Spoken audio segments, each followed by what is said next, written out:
మీ అందరికీ ఒక విషయం చెప్పాలండి హుబ్లీ రైల్వే స్టేషన్ గురించి. ఎందుకు హుబ్లీ అంత ఫేమస్ అయిందంటే టీ అయితే ఇచ్చాడు 10 రూపీస్ కి ఇంత టీ. ఓకే తాగిద్దాం మరి. వావ్, నేను యాక్చువల్లీ టీ అడిగా, అతను కాఫీ ఇచ్చాడు. Good morning Hubli. ఇది దాదాపు 13 అవర్స్ జర్నీ తర్వాత విజయవాడ నుంచి హుబ్లీ అయితే వచ్చేసాం. మీరు చూస్తున్నారు కదా, ఇదే హుబ్లీ రైల్వే స్టేషన్. నైట్ అసలు సరిగ్గా నిద్ర పట్టలేదండి, ఎందుకంటే స్వెటర్ తెచ్చుకోవడం మర్చిపోయా. ఎందుకని చెప్పేసి చలి మామూలుగా ఎట్లా ఏమో చలి ఏమంతగా వేదనుకున్నా, బట్ కానీ నైట్ చలి ఉంటుంది, మార్నింగ్ ఎండ ఉంటుంది, అదే ఇక్కడ ప్రాబ్లం. సరే, చాలా దూరం ట్రావెల్ చేసిన కాబట్టి ఇప్పుడు కాఫీ టీ తాగేస్తే సెట్ అవుద్ది. Tea okay 10 rupees 10 rupees coffee. What is your name? Hasan Ali. Hasan Ali, thank you. Tea పుట్టిన ఫ్యాన్ వేస్తారా బాబు?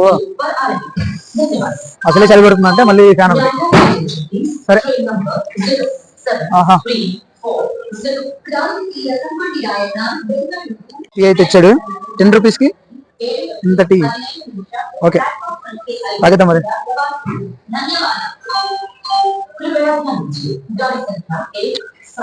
వావ్, నేను యాక్చువల్లీ టీ అడిగా, అతను కాఫీ ఇచ్చాడు. ఏదైతే ఉంది కాఫీ ఇస్తే ఇంకా అంతకంటే ఆనందం ఏముంది. మీ అందరికీ ఒక విషయం చెప్పాలండి హుబ్లీ రైల్వే స్టేషన్ గురించి. ఎందుకు హుబ్లీ అంత ఫేమస్ అయిందంటే వరల్డ్ లోనే, అంటే ప్రపంచంలోనే లాంగెస్ట్ ప్లాట్ఫారం ఉన్న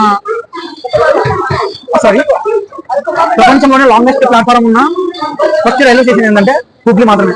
కర్ణాటకలో హుబ్లీ రైల్వే స్టేషన్ అనేది లాంగెస్ట్ ప్లాట్ఫారం ఉన్న ప్లేస్ ఇది. దాదాపు 1.5 కిలోమీటర్స్ ఆ ప్లాట్ఫారం ఉంటుంది. ప్రపంచంలో ఇంతవరకు ఏ ప్లాట్ఫారం అంత పెద్దగా లేదు. అంటే ఫ్యూచర్ లో దీనికంటే ప్లాట్ఫారం అనేది వస్తే సెకండ్ ప్లేస్ లో కావచ్చు, చెప్పలేము. బట్ ప్రెసెంట్ అయితే హుబ్లీ మాత్రమే ఫస్ట్ ప్లేస్ లో ఉంది. ఆహా ఓహో